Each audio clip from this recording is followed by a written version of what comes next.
So let's get started with tonight and let's talk about some power here. A little brief introduction from Coach Gary here. He's a San Diego-based jumps, sprints, and strength coach. He's coached athletes at the youth, high school, D1, and elite levels. He's currently the head track and field coach at El Cajon Valley High School. As a competitor, Cameron was a high school and collegiate conference champion, school record holder, national championship, and 1984 U.S. Olympic trials qualifier in the triple jump. He holds USA Track and Field Level 3 coaching certification in the jumps and USA Level 2 certification in the sprints, hurdles, and relays. And this topic for this evening, combining weights and plyometrics to build jump and sprint power. And it's my pleasure to welcome Coach Cameron Gary. Cameron? Hello, everybody. Thanks for popping in and taking the time to let me share what little bit that I know about this topic. As Tim told you, I'm a jumps coach and a sprint coach. I'm just a track coach. I hope to be able to share some stuff with you. I don't claim to be able to teach you anything. All I can say is just, hey, I'm here to just help. And if I can help and you can take whatever I have and steal as much of it, I highly recommend you do so. So I hope you guys can all see my screen. And as Tim just said, I'm a level 3 coach, level 2 in sprints, and I'm also a weightlifting coach. So that's kind of my thing. So I'm not going to talk too much about myself because it's not really about me. It's about what we're going to do as far as this topic and how we're going to improve our athletes. So I'm going to start with a saying from Tony Holler. And you don't plant beans and expect to grow corn. So we're going to plant corn tonight. And hopefully we're going to grow some big, tall corn. It's going to be tasty. We're going to put it on the grill with some ribs, and we're going to have a great time. And we're going to have a picnic with our athletes out there on the track. What I hope to do here is we're going to take about 30 minutes or so. I'm going to go through the PowerPoint.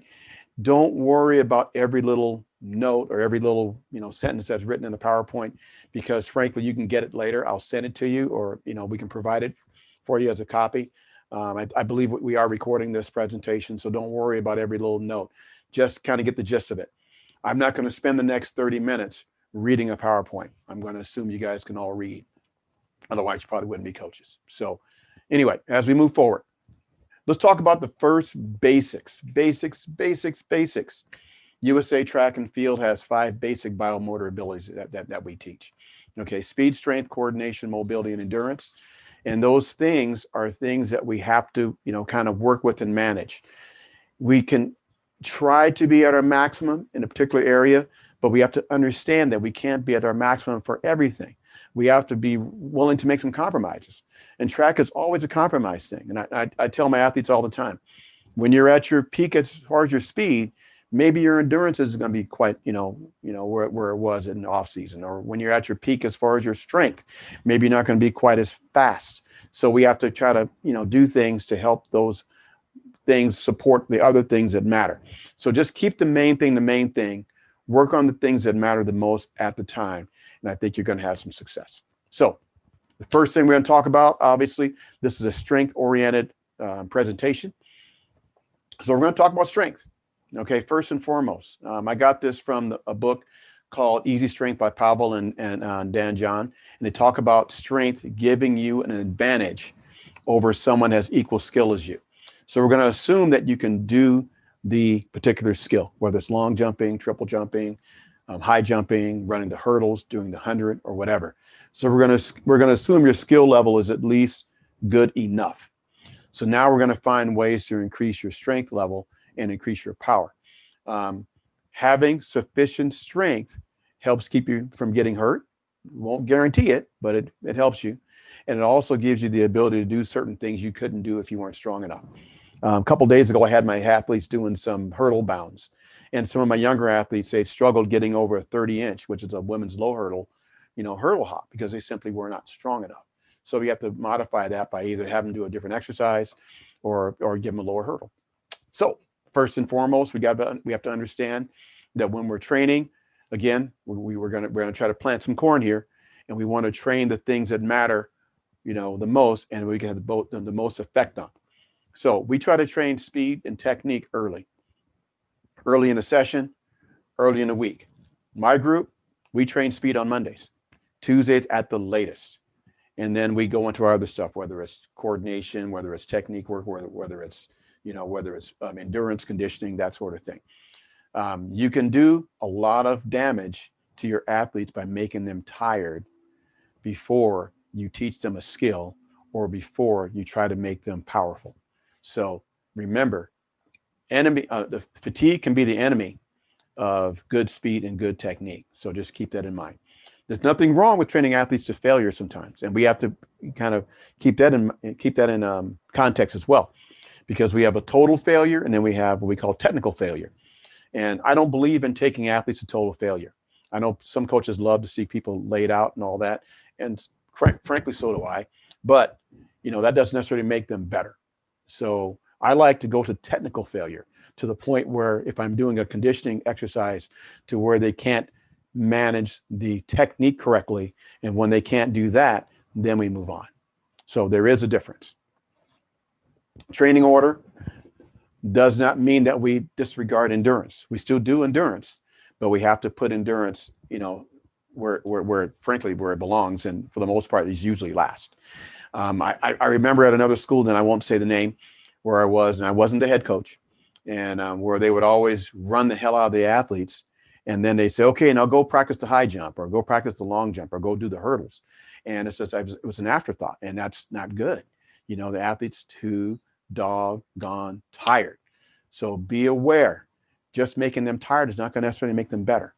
So do not apply a metabolic answer to a neurological question.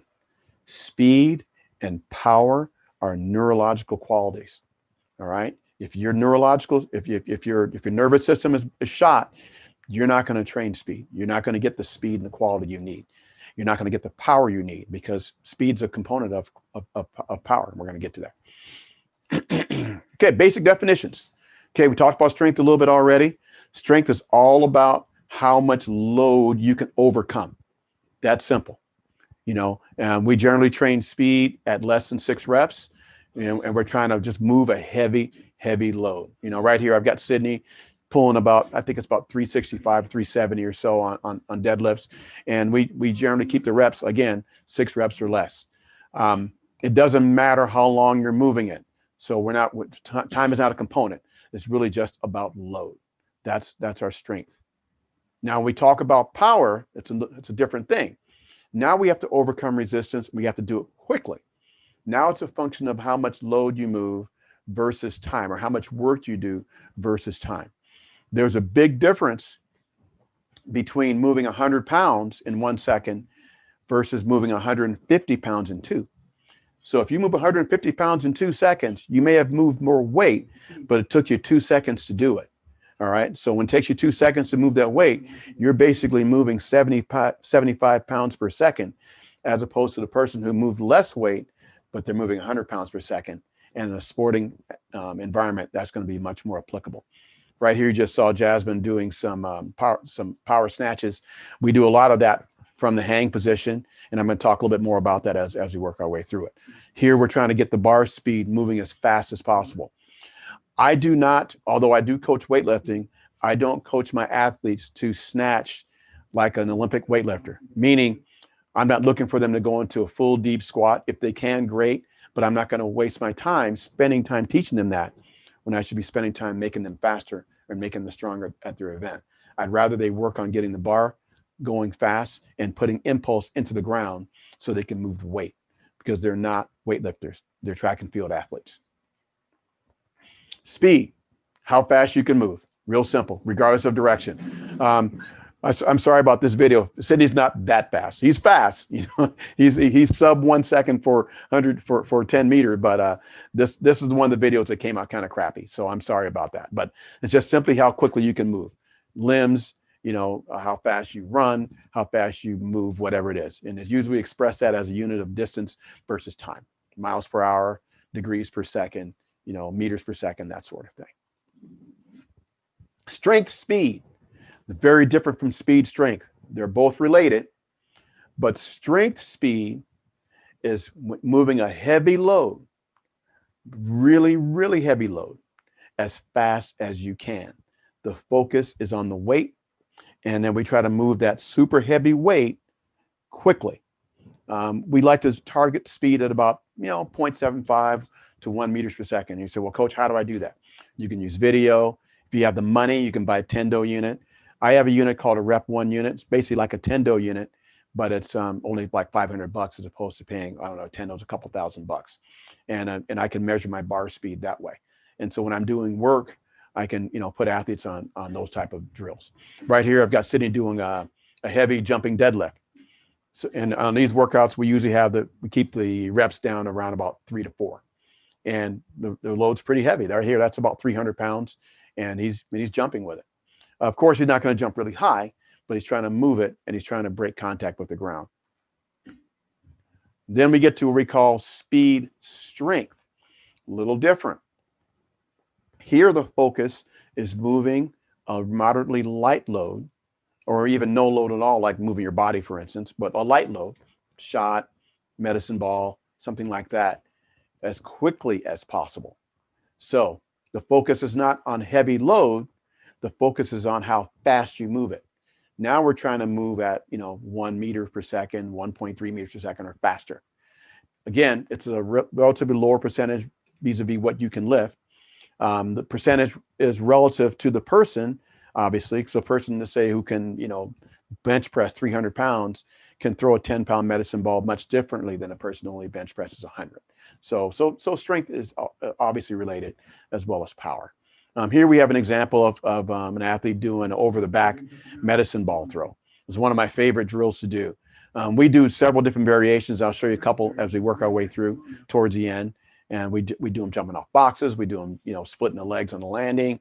We throw them forward. We throw them sideways. We do all kinds of weird stuff with medicine balls. I love medicine balls. How do we jump? I'm going to apologize for this video also. This video is kind of crappy. But basically, with summation of forces, you guys have probably all heard the term triple extension. They talk about extending the hips, knees, and ankles. Technically, it's extending the hips and the knees and flexing the ankle, but, close enough for government work. Pretty basic. You can't jump without doing all three. Okay, and here's an athlete right here just doing a basic, jump, as you can see here. All right, and now as we work our way into jump types, though, now we get into where the rubber hits the road. Concentric.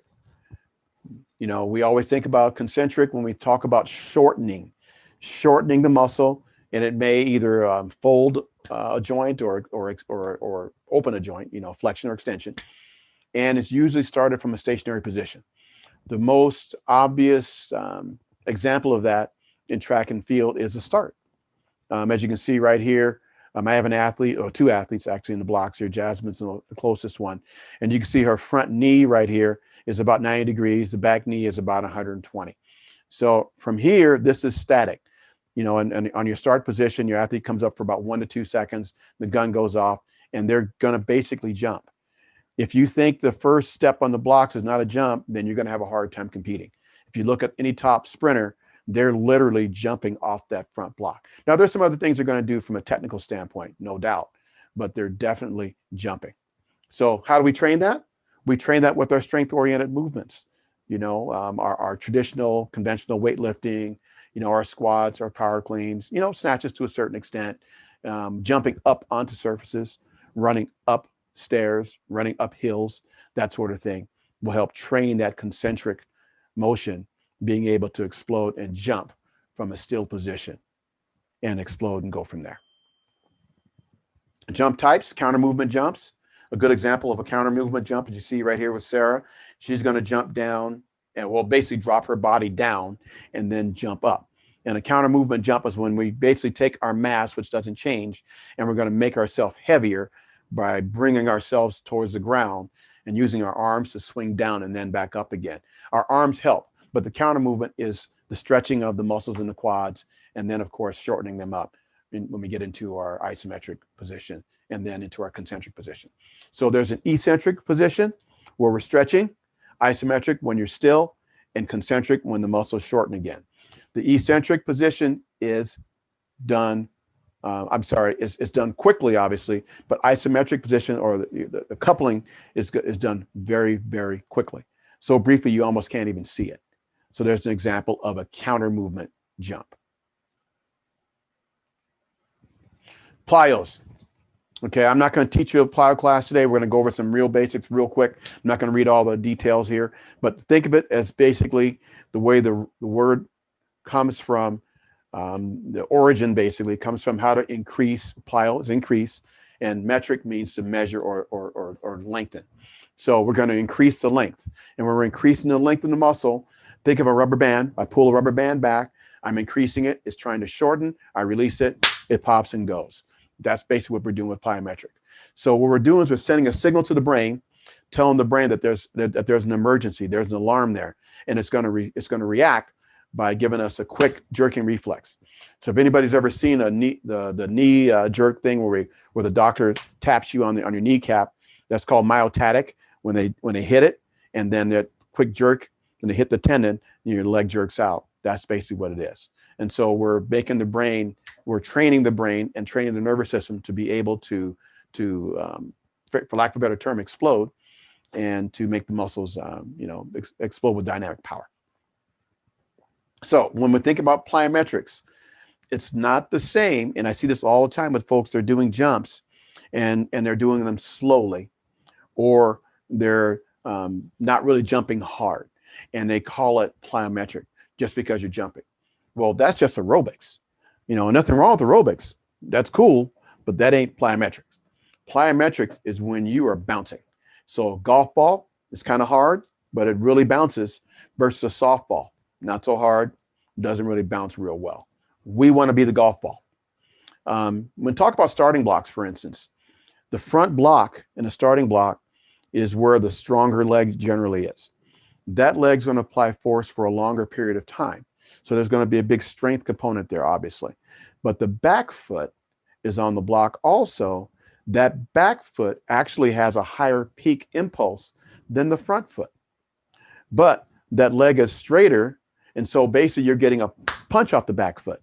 So all of our sprint coaches already know this, that not only do you load the front block, but you also must load the rear block, because that foot's going to punch. If that foot punches, then that helps that back leg and that back foot get to the front quicker, even though the front foot is pushing hard as well. Now, there's other things, there's other nuances as far as getting the foot in front of the hips and other technical things. And I could let, Smitty and Fitz deal with that during the sprint courses. But as far as understanding speed and understanding reaction, we have to think of impulse. It is not just about pushing. Making cuts in football, like cutting from side to side or to fake somebody out or whatever. I used to watch Reggie Bush when he was in high school and in college. One of the things he really did well is he would cut. An athlete would be chasing him, or a defender, and he would cut back the other direction. It's just a jump. It's a sideways jump. It's what it really, really is. So when loading the plyometric spring, we've got to understand that we have to make the Achilles tendon tight. That's why we don't strike toe down. So I'm really cautious when teaching athletes how to do B-skips, for instance, because in B-skips, people tend to get the toe out in front of them, they plantar flex, and they slap the foot down. And so now the foot is loose, and you're not going to really get any pop. So be really careful. So train your athletes to dorsiflex, get that Achilles tight, so when they hit, there's a good springing effect off the ground when they strike. So make sure that what you train is what you do. So strike, down, and bounce. So looking at plyos, there's a couple different types. Okay, we have, plyometrics, like we normally call it. That's usually repeated jumps with rapid stretching and contracting. And then what we call shock method. Okay, shock method is a single jump. Now plyos, when they're done, the movements are done hard and they're done fast, but it's what we call near maximal. So here I have an athlete that's jumping over some hurdles and she's jumping off boxes. And even though it's challenging and she has to really jump, it's not quite maximal. She's jumping as hard as she can, but it's not quite maximal. But here on the other side, I have athletes jumping down from a box and they hit one time. And now we're trying to jump as high as we can from the ground. When Jazz and Sydney are doing, they're coming, they're using the gravity to pull them to the ground, and they're striking the ground, and then they're returning force to get themselves back up in the air. You're going to see that they're pretty flat-footed, slightly on the ball, and they're getting a vertical impulse back up into the air. Some progressions we use, eccentric or yielding. That's not a misspelling, by the way. PLI as in Ida, plyometric. That is yielding. That's like when we lower the weight and quickly freeze. That's a yielding exercise. Myometric is when we overcome the load. We already know about that when we're bringing the weight back up. Plyometric, non-impact, is like a fast up and down squat where we're coming down and back up, down and back up, down and back up.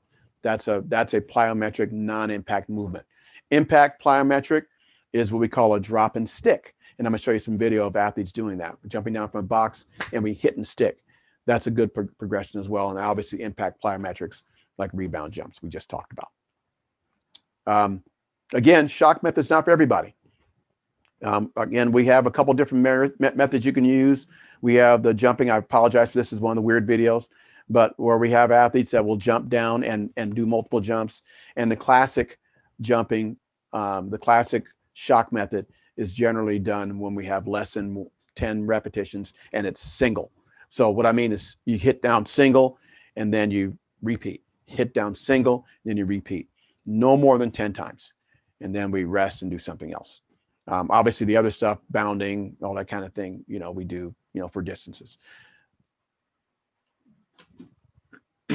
Other concepts we like, GTO response, Golgi tendons. You guys may study that in anatomy or biology or whatever.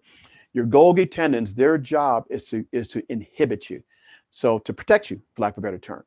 So we are training to inhibit the inhibitor. So we're going to try to take away, for lack of a better term, our rev limiter here. So that's going to allow us to be cut loose. Post-activation potentiation, we hear this a lot, and I'm going to touch on this a great deal as we move forward. A couple different ways we can do it. One of the basic ways is to do a heavy exercise, like 85% or more of your 1 rep max, and then give a person a little bit of rest, and then have them do a lighter exercise. I'll give you an example. You're on a bench, you bench 50 pounds, boom, you put on the rack. Then you rest for a couple seconds and you go back up, you pick up, your buddies put on some more weight, now it's 100 pounds. You bench 100 pounds, boom, put it back on the rack. Okay, you rest a few seconds, then they take the 50 pounds back off, you pick up that 50, and that 50 feels much lighter than it did before. That's because your nervous system and your muscles are ready for 100 pounds. And your muscles work on an all-or-none principle. So either they're firing, the muscle fibers are firing, or they're not. So I might do a biceps curl, but I'm using more, although I'm using my biceps, I'm using more muscle fibers to curl 50 than I am to curl 5. So with post-activation, I love using it. I'm going to show you a variation here in a second. Rest is an issue. There's a couple different ways you can do it. For post-activation, some of the studies are saying 3 to 4 minutes is optimal. 6 minutes is too long. Like 15, 20 seconds is too short. I'll be honest with you. I don't give my guys and girls 4 minutes. I don't have that kind of time. So if you have that kind of time, great. I really don't.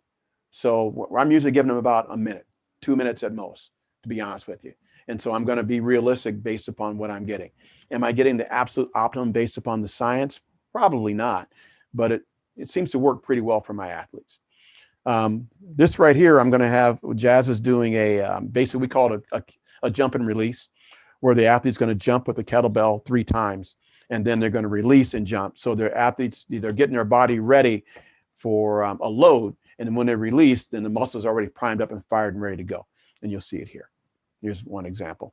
She jumps again, releases, and then does a bounce off from here. And it seems to be pretty effective for most kids. They seem to really like it, and it's easy exercise to do. You can use kettlebells, you can use dumbbells. There's things you have to do as far as accounting for space and accounting for equipment so you don't hurt each other or hurt themselves or break stuff. But this is one option you can consider. Coupling rates. What is coupling? Coupling is you absorbing, stopping, and exploding again. So the time it takes for your muscles and your bones and all that to basically squat down, lock in, jump back up. or taking a sprint stride for you to absorb into the ground, reverse, and pop back off again for each stride. So Verkhoshansky, if you don't know who that is, Yuri Verkhoshansky, he passed away a few years ago. His daughter Natalia is kind of carrying on his studies now. But he's kind of the main, one of the first, godfathers of plyometrics in Russia. And he had some extensive work. If you read Super Training with him and Mel Siff, or if you've seen some of his books that he has, it's pretty extensive. I'll say this, it's not light reading. So if you get Super Training, it's good, but it took me a minute to get through it. So, but anyway, sprinting, coupling rates about a tenth of a second. Your world-class men, they're about 900s, 800s, the very, very fastest. I think the fastest recorder is 0.078, I believe.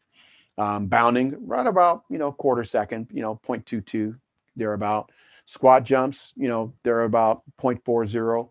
Depth jumping, again, about a quarter second to about a third of a second, for your coupling rates. When training, it's best to use all modes. You can't just bound. You can't just sprint. You can't just do depth jumps. You can't just do squat jumps. You've got to mix them all in vis-a-vis whatever is going to fit for your particular training goal.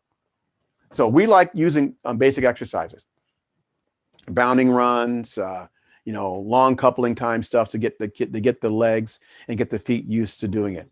And you're limited by your imagination. I use speed ladders. I don't do speed drills. It's kind of weird, huh? I have speed ladders. I don't do any footwork drills. I don't do any speed drills on speed ladders. I use them to play hopscotch and do stuff like this, because I think the other stuff is kind of, for what we do, is a waste of time.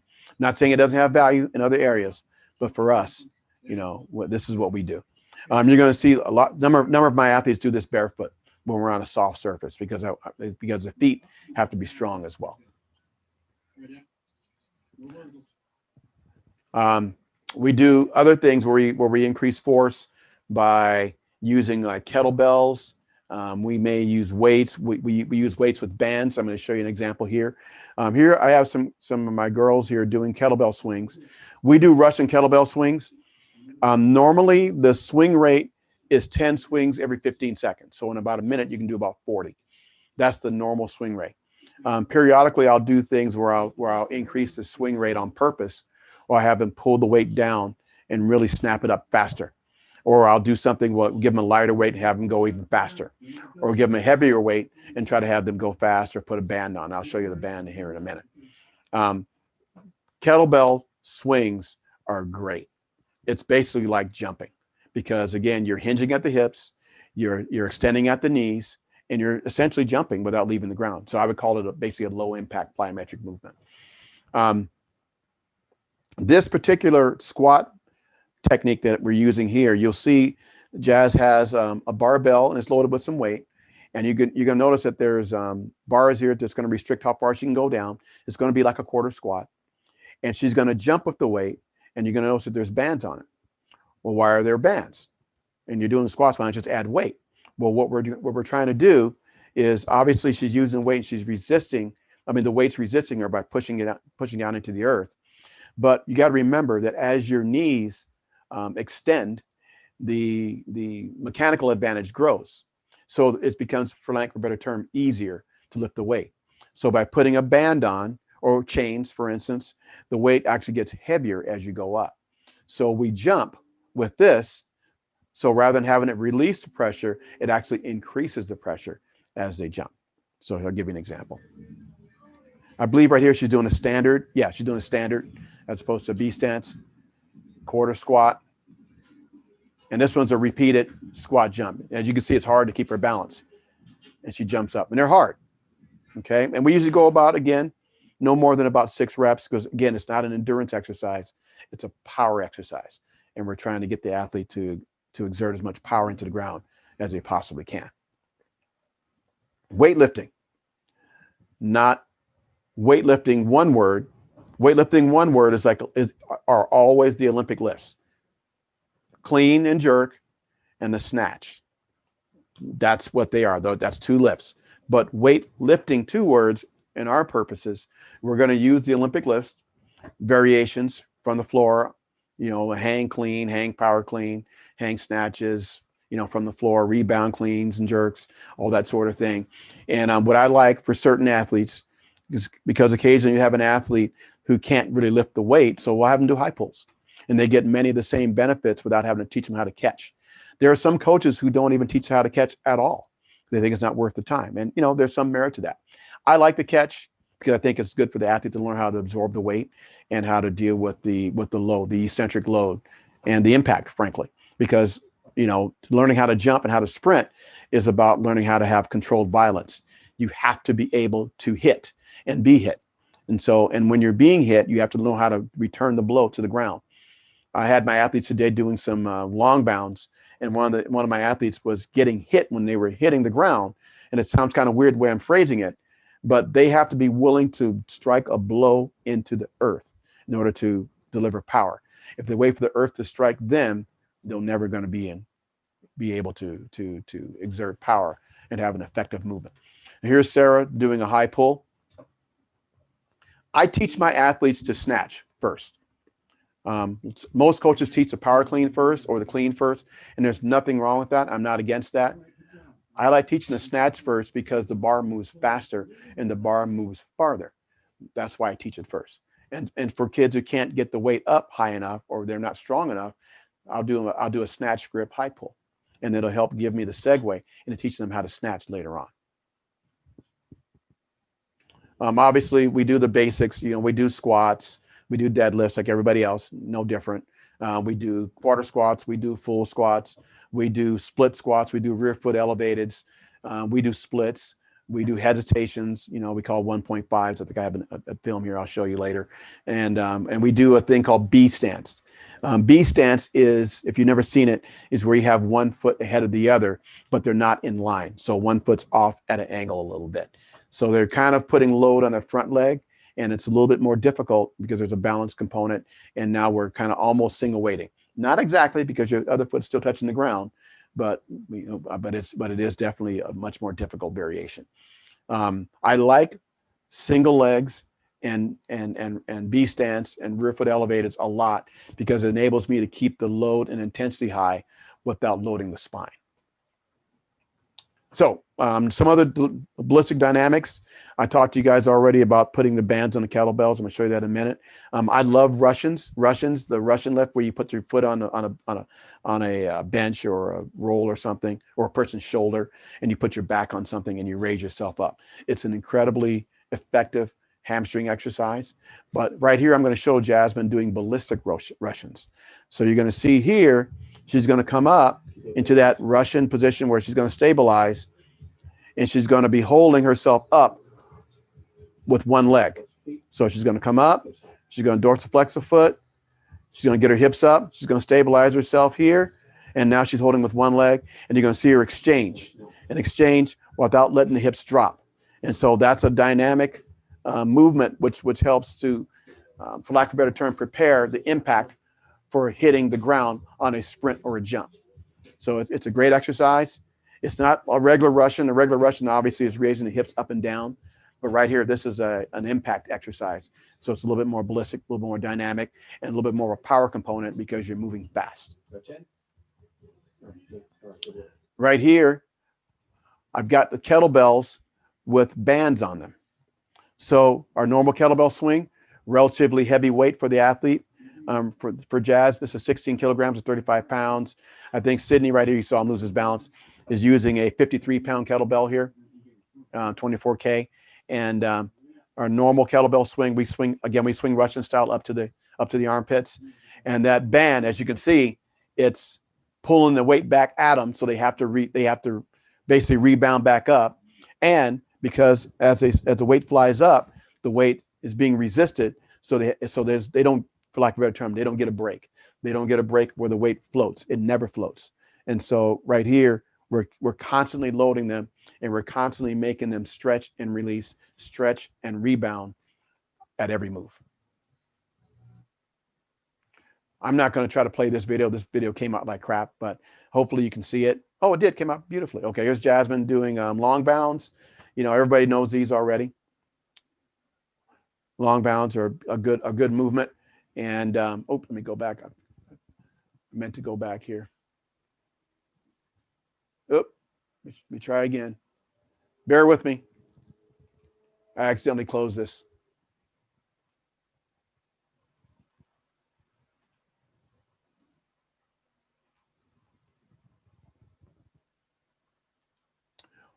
One of the things that I try to get people to do when they are doing their box jumping in particular, and I'm going to show you some videos here in a second, is I want them to use boxes that are not too high. Verkhoshansky, when he did his research and he showed his box jumping, he found that jumping higher than about, oh, wrong one. Go back again. Bear with me a second here. Verkhoshansky showed that when you get higher than about 60 centimeters is 2 feet. And so when you get it about 2 feet high, higher than that, there's so much speed coming down that the athlete can't really rebound.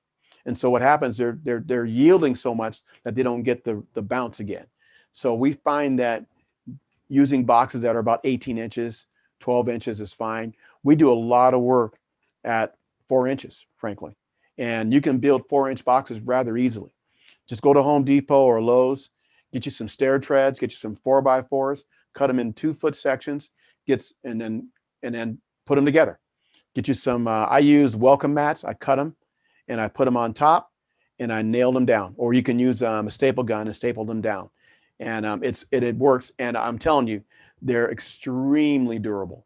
I have people, you can almost drive a car on them and they will not break. And we jump on them, we bound on them. We use them to catch weights. Sometimes when we're doing Olympic lifting, they're extremely, extremely durable. So I highly recommend you give this a consideration. Okay, here's my info. I'm going to show you some videos now. You can call me, email me, hit me on Instagram or whatever at any time. I'd be happy to holler at you at any time. But I'm gonna close this here real quick, and then I'm going to go to some videos and show you a little bit as well.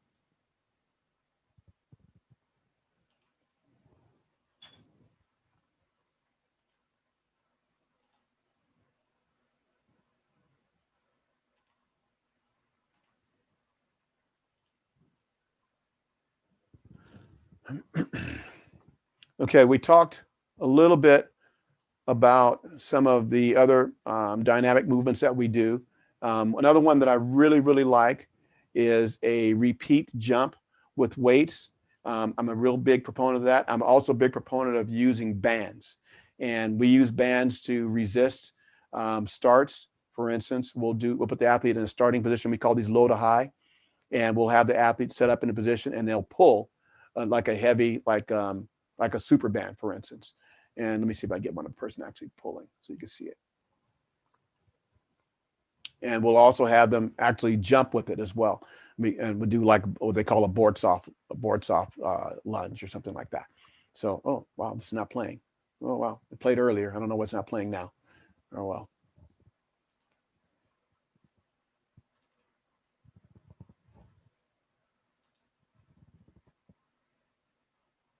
Bear with me, guys. I was hoping it would play, but apparently it's not playing.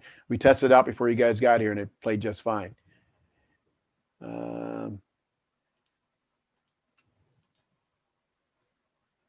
gonna try another. Okay, all right. Here's Kayla doing snatches. Everybody knows what snatches look like, so I'm not gonna spend a whole lot of time on that. So let me get another one here. I'm gonna show you a B stance because people always ask about that, and if you have never really seen it, it's good to see, and so you get an idea what it looks like. Right here, I've got Jazz and Sydney. You can see there's a Tendo unit or a Rep 1 unit at the bottom here, and you're going to hear him reading off times. And you see her jumping up, and she's pretty strong. That's 185 pounds on her back right there, and she's able to move that at close to 1 meter per second. This is a strength speed movement, as you can see. And so what we have her do is I have her drop down, lock in, and stop, hold for like about 3 seconds. And then from here, explode up. It's extremely taxing. So they'll do maybe 3 on one side and then 3 on the other.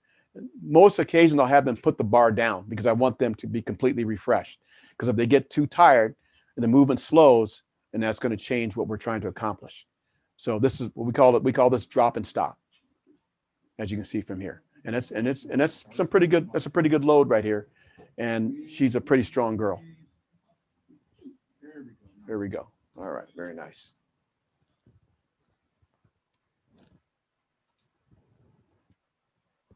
I want to show you a medicine ball throw that we do where we throw and we do a split jump.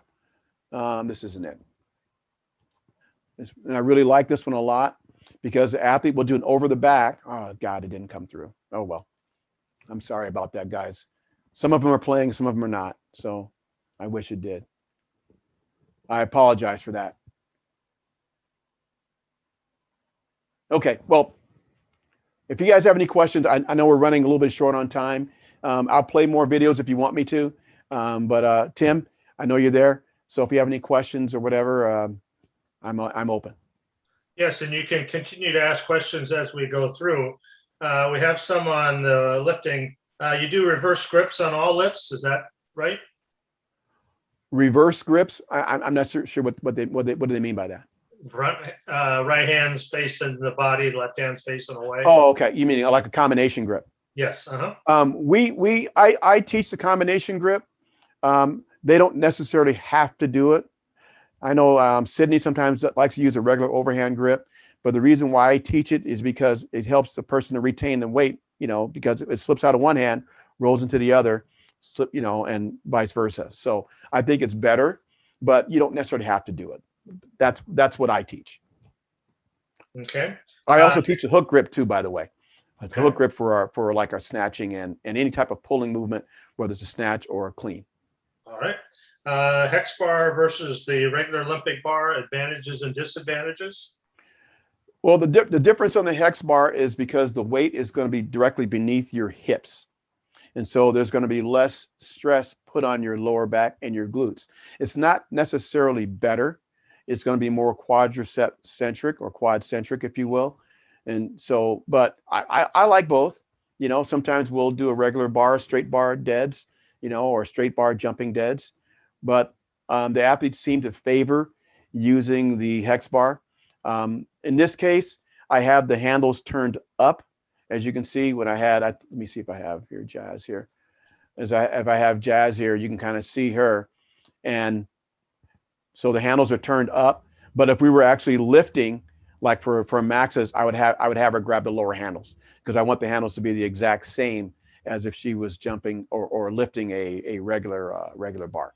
So, and right here, I think this is going to be a regular dead, jumping dead, I believe. Yeah, it is. And we're doing this we're counting times and we're measuring bar speeds here.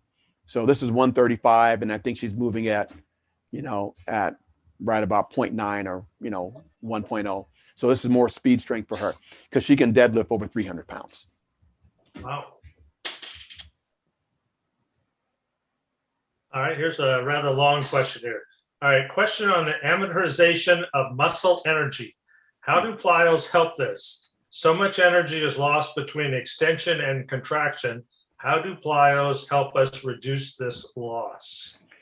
The key on that, to be honest with you, is to increase your isometric strength. And it seems counterintuitive, but that's the bridge between eccentric and concentric, because there's going to be a brief moment in time where you stop.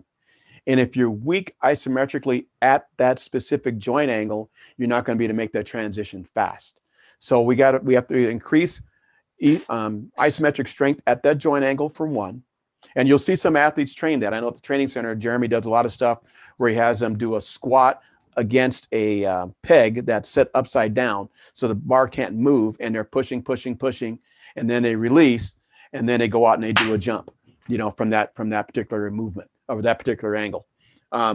Plyometrics, actually training the jump, basically trains the brain. It trains the nervous system to make that coupling engagement. Just like sprinting, you can practice sprinting all you want, as far as doing drills, but until you run at full speed, your nervous system is never going to fire. It's never going to get the signal that it needs.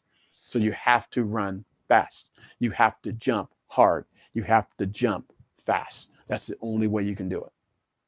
Okay, here's one. How much focus do you have your athletes put on the weight or the load they're using? Are they always trying to add weight? No, not really. It just depends. If we're focusing on strength, speed, at that point, yes, we're going to add weight. So let's say I'm hitting my athletes doing a strength speed session, and if they're pulling, like I just showed you Jazz doing a deadlift, that weight was relatively light for her. So for her, if I was doing a strength speed, I'd probably have about 200 to 250 pounds on there, and then she'd be able to move it maybe at about 0.65 meters per second, and that's a good strength speed because that's a heavy weight and that's as fast as she can move it. But because she can move that at 1 or 1.2, the weight's too light, for that particular focus.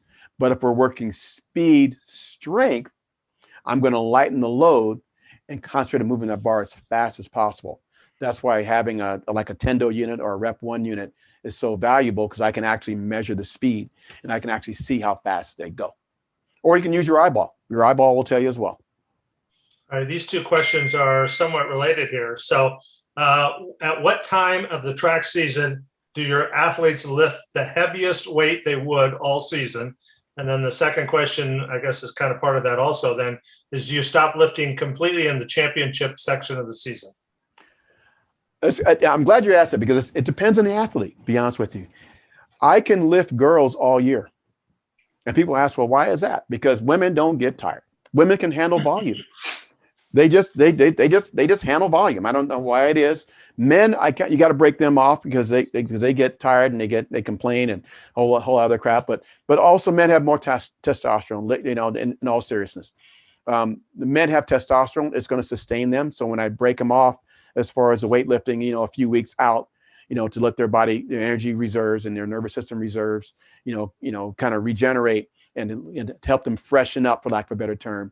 But for women, they seem to handle load a little bit better.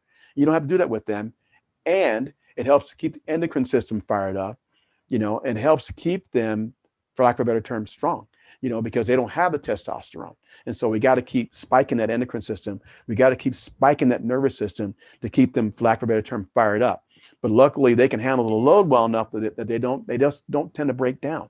So we lift pretty heavy. Now, what I don't do, and along that same, token, is when we get later in the season and we're doing maybe some speed strength stuff. And if I go back and I hit some strength speed, I keep the reps super low, because I can't have the athlete get sore. That's the one thing I don't want. Preseason, I'm gonna lift the snot out of them, and I'm gonna break them down. They're gonna be tired. Their butt's gonna be dragging out of the weight room when they leave my house or the school or wherever I'm training them. But later in the year, I just can't have that. They'd have to be sharp enough and fresh enough to do the fast sprint workouts, to do the intensive or the good specific jumping workout or the hurdling workout. And if they're so broken down from lifting, you're basically, shooting yourself in the foot. So you got to keep that in mind. So keep your rep load down, keep the soreness down, but you're still spiking them just enough to keep that nervous system fired up. You don't want the mind to get complacent. You don't want the system to get complacent, because they got to know, okay, we're ready to fire. We're primed, ready to go. Later in the year, if we're doing stuff like that, we're hitting 85, 90%, but again, we're doing 1 or 2 reps and rest up.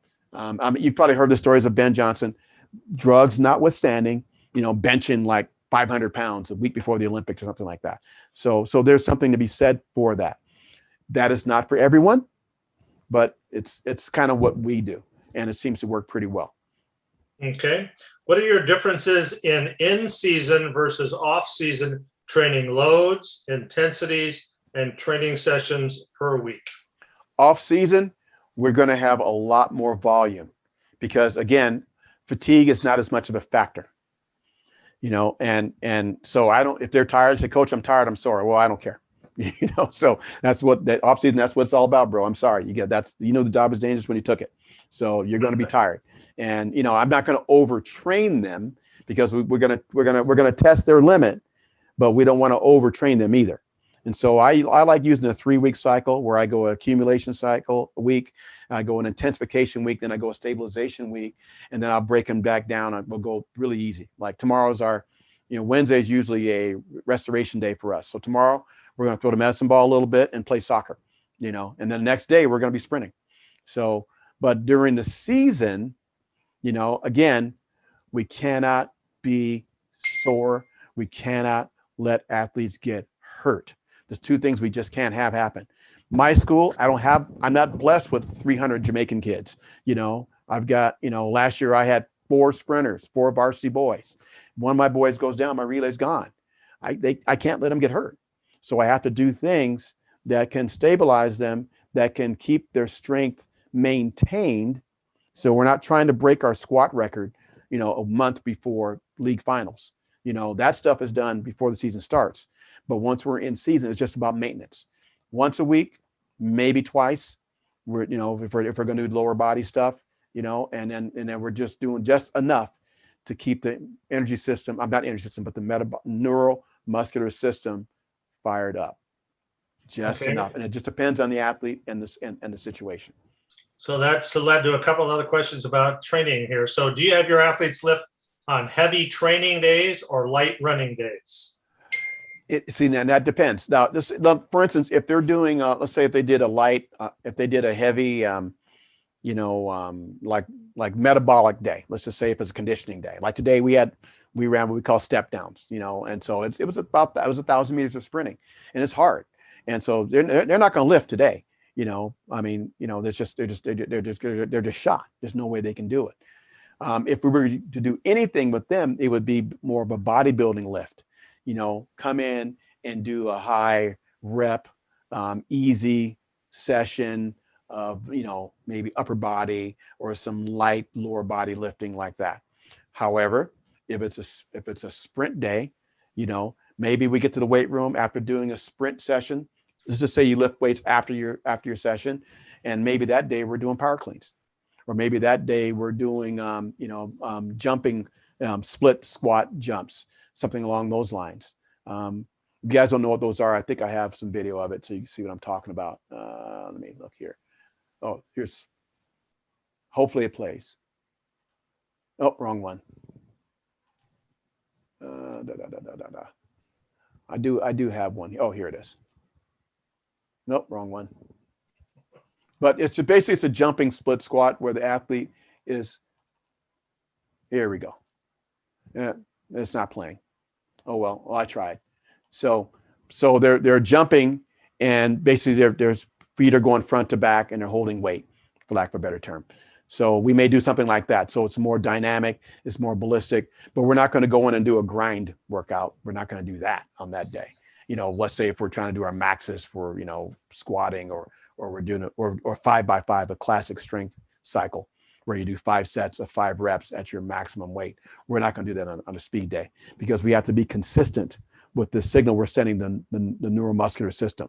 So all day, from beginning to end, I want the body to know, and I want the mind and the brain and the system to know, hey, today's speed day. We're getting after it. Boom, we're getting after it the entire day. Consistent message gives you consistent results. All right. Then another half to that question was, do you have your hurdlers hurdle on lift days, or do you separate them? It just depends. It just really depends, because if you're going to hurdle's a skill. So, if you're going to hurdle, there's nothing that says you can't do strength training after hurdling, because you can train strength after technique. I wouldn't say lift and then go do hurdling, because they'll be a little tired, and so that might affect them, in that respect. The exception would be if you're doing strength endurance or something along those lines, or if you have a 400-meter hurdler who has to be able to hurdle while fatigued, you have to train that, but that's a whole different, can of worms, and is very specific for that particular person or circumstance. All right. This one is, do all your jumpers and spinners go in the weight room? And let me finish. There's a little bit more to it. I'm especially concerned with new, inexperienced, specifically freshmen. Do you have some kind of drills or weight kind of tests they do before you allow them to go into the weight room? If they're healthy and they're physically capable, they go to the weight room. Now, Will my brand new freshman kid do the same thing as you just saw Jasmine, who deadlifts 300 pounds? Absolutely not. I just had a couple girls just start the other day, and I think I have video of them here doing. I'll give you an example exactly what they do. Hopefully this plays. Yep, this is what they do. The first thing I have athletes do is a goblet squat. You can see Sydney and Jazz are behind them. They've got, Sydney's got 225 on the bar. He's doing the B stance. They're not going to see that, for months, literally. But the first day, that girl on the left is in the 9th grade. The girl on the right's in the 11th grade. They can do a goblet squat. You can find a weight that's appropriate for them. The girl on the left has 26 pounds. The girl on the right has 35 pounds. They can do that. And I can teach them, as you can see, they're learning proper stance position. They're learning posture. They're holding the weight up in front of their chest. So they're sort of learning how to stabilize their shoulders, how to keep their chest up. So they're learning a lot of great stuff. And frankly, goblet squats are hard, but it's something a beginner can do. So the thing is, we want to find a way to give the kid load. We want to find a way to take them beyond what they're used to doing, but you have to find something that they can do and still gain benefit and still make them stronger. I hope that answers your question. That did. Very good, Cameron. Thank you so much. We're going to stop it at there. We did share Coach Cameron's email in the chat over there. Again, at any point, if you'd like to get that information, you can email Coach directly. Just like we've said with Coach Messer, Coach Gary is outstanding with his time. And when you walk up to him and say, I got a 25-foot long jumper, he'll be excited. And when you got him come up and say, I got a 14-foot boy long jumper, he's going to be equally excited and talk to you until you can't talk to him anymore. Cameron, it's exciting to see your passion still and your commitment to the sport and helping others. So thank you so much, Cameron. We really do appreciate it very much. We'd like to remind you, hopefully you'll join us tomorrow night. We'll be hurdling and jumping again. It's our Olympian night. We have two-time Olympian Andrea Blackett, hurdle drills and sprint hurdle training, and then the former world record and three-time Olympian who wishes he was as good a triple jumper as Cameron, Willie Banks. He'll be here at 8 o'clock, and I'm sure I'll hear about that one. And he'll be basic steps for the triple jump. So once again, Coach Gary, thank you so much. And to all of you, you got another ticket in the drawing. So that's good also, and we hope to see you tomorrow night. So good night, everyone. Thanks, Cameron.